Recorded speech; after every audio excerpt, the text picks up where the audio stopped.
Hello everybody and welcome to Mike's Rockin' Relics, and today on the show I'm going to show you an acoustic guitar that is absolutely fantastic and sounds really incredible. And I just wanted to take a minute and do a quick video on this because it's pretty rare and you don't see them very often. So stay tuned, we're going to take a look at this unique Taylor acoustic guitar.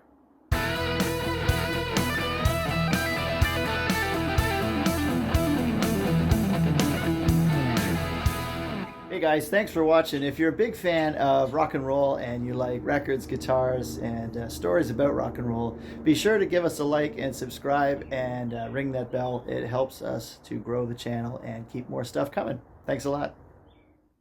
So this is the Taylor Running Horses acoustic guitar, and I'll give you the specs on this in a minute, but it's absolutely beautiful, and it's got this great inlay in here. Let's turn this around for you, of these horses running. Absolutely incredible work and just a magnificent guitar. Very, very cool.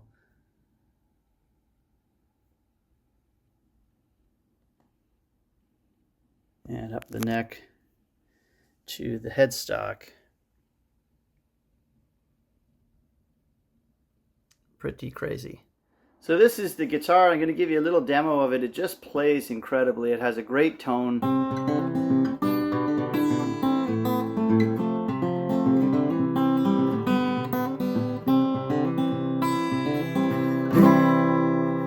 Amazing sound.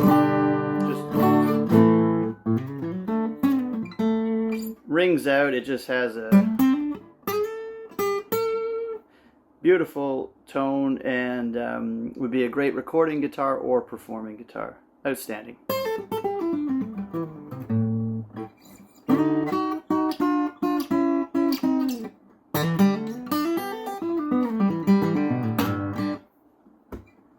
Everything just sounds really, really good. Whatever you play, if you play fingerstyle,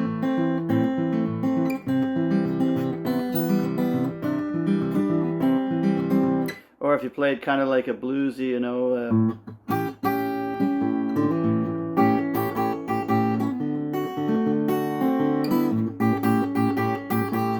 it takes clean notes really well, and like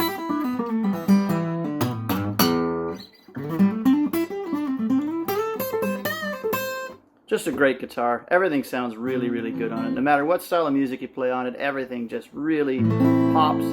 And it has this nice warm tone. It feels like it's got a much bigger body than it does, and I like the smaller body for the playability of it. It's just a great guitar.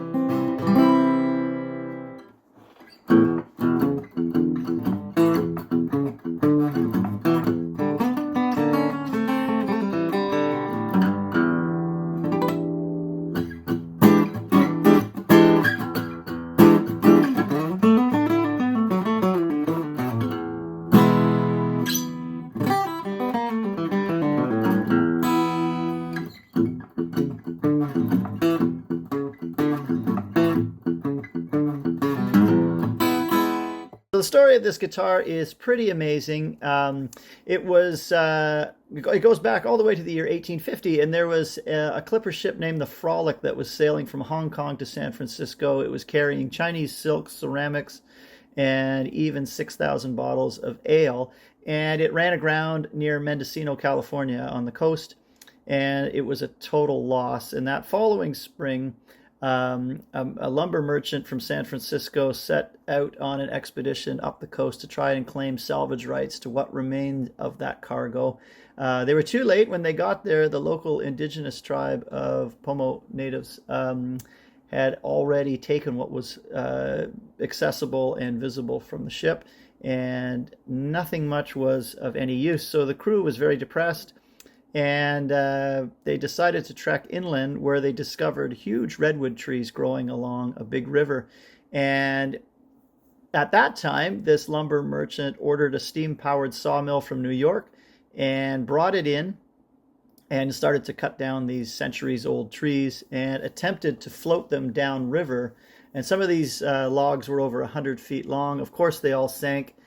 Now today, because of EPA regulations, it's illegal to salvage this wood from the river, but Only logs that were dislodged naturally by winter high water or flooding may be recovered downstream, and that's exactly what's happened. The mineral deposits that have leached into this redwood have caused a wide range of coloring from walnut brown to almost blood red, often within the same pieces of wood. It has excellent tap tone, very tight grain, and this is the wood that was used to build these guitars. And this guitar is known as the Running Horses Collection. It's a very special run. From what I've researched, there's only 10 of them. And these custom tailors utilizing this sunken redwood are not only visually striking, but very superb playing and tone. And each guitar in the collection represents a different model with either rosewood or maple back and sides. And so that's right from the Taylor website. And they're quite an interesting guitar, and they were a very interesting tribute to Lexington, Kentucky, and the U.S. horse culture. So this one's just an absolutely stunning instrument, exceedingly rare, with only 10 ever being produced. And this sinker redwood, as it's known, just creates a wood that's very unmatchable. It's incredibly solid guitar, and has tones that you just don't get out of newer wood. So it's very interesting, and a pretty remarkable instrument that was made by Taylor. So I hope you enjoyed that look at a guitar that's to me kind of certainly not one that you'd see every day and not very common. Let me know in the comments what your favorite guitars are and which acoustic guitars you like to play the most. And keep on collecting. We'll see you next time.